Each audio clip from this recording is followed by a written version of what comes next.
What's the meaning of cordite?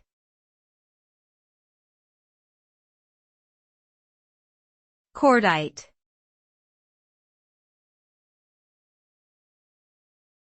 Cordite.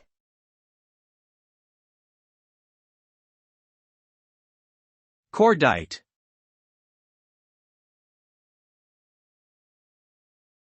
Cordite.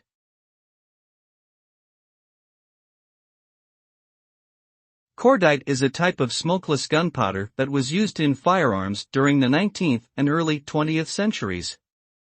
It was first developed in the United Kingdom in the late 1800s and was extensively used by the British Army throughout World War I. Cordite is made from a combination of nitrocellulose and nitroglycerin and is known for its high energy, stability, and consistent performance.